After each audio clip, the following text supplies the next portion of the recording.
Tonight, what I would like to do is tell you guys a story in 3 ballots. So to start, I'd like you to imagine a hypothetical election between candidate A here and, dun dun dun, the collapse of the United States. Who should I pick in this election? So this mock ballot might be familiar to some of you because it is the experience that many voters have at the ballot box these days. A choice between one party that they support or perhaps merely tolerate, and another party that is essentially unthinkable to them. So what's wrong with this?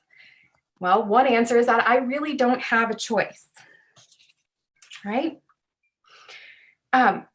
One purpose of voting is to hold our elected officials accountable. But is candidate A really accountable to me? He knows I'm going to vote for him no matter what. Is the other candidate accountable to me? And of course not, because they know that I would never vote for them. So suppose things get even worse here, and candidate A is caught in some sort of scandal. Right? So it's not enough to get them taken off the ballot, but it's still really unpleasant. So now who should I vote for? As you can see, I'm still a captive audience. This is a central problem of our non-competitive, gridlocked system. Right? Power is the ability to walk away, but most voters have no one to walk away to. If your vote is a given, the candidates don't have to earn it. But could there possibly be a candidate that will represent me and all of my interests? And the answer is yes. In fact, you've probably seen that candidate before.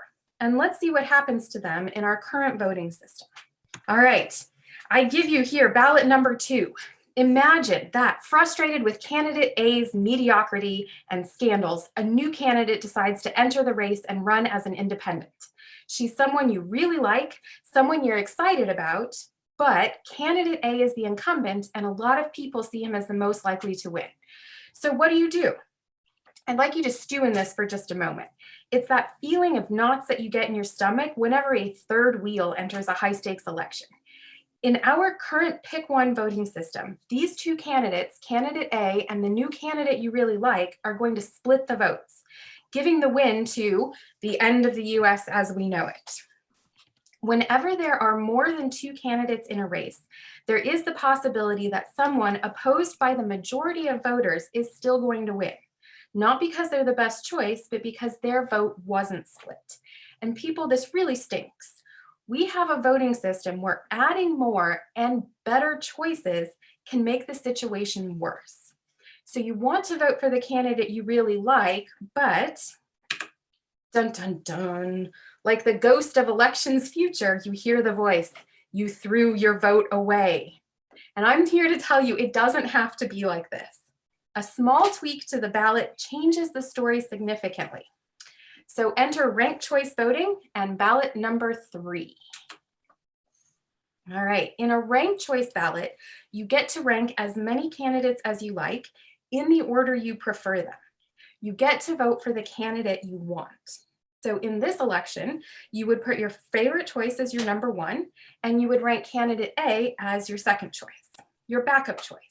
You don't even have to rank the last option if they're so intolerable to you.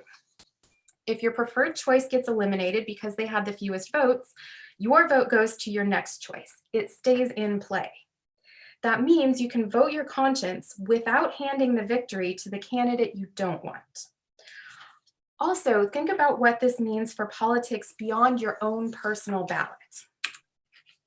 Ranked choice voting makes it possible for more than 2 candidates to enter the race without spoiling the election. That means voters can safely choose the collection of policies or candidates that represents them. Imagine only ever being stuck with 2 solutions to any given problem. This is where we are right now with our pick one voting system. By allowing the ballots to reflect our voters' true preferences, ranked choice voting opens elections to more competition and more ideas. In our current voting system, the candidate with the most votes wins, even if more voters prefer other candidates. In ranked choice voting, the counting process continues until one candidate has a majority of the in-play votes. This means that candidates need to reach out to a wider base of voters to win. If they have to compete for your vote, they'll more likely be caring about what it is that you have to say. Another benefit of ranked choice voting is that it makes campaigns more civil. Because when candidates need your second place vote, they want you to rank them as your second choice. They're not going to risk alienating you by attacking your first choice. Take a moment to think about an issue that is really important to you. No matter what issue you're thinking about, how we choose our leaders and who they answer to has a critical impact on our ability to make progress on that issue. If leaders benefit from polarizing and politicizing, if they get reelected, even if they are ineffectual, and if they aren't accountable to the majority of voters, we're going to get ineffective lawmakers. Reforms like ranked choice voting are important because they open the door to progress on all other issues. They address current underlying obstacles to progress. We could continue to fight harder and work more desperately to win in an increasingly contentious political environment, or we can take steps to make politics work better. We in Better Ballot Iowa invite you to join us in taking that critical first step forward.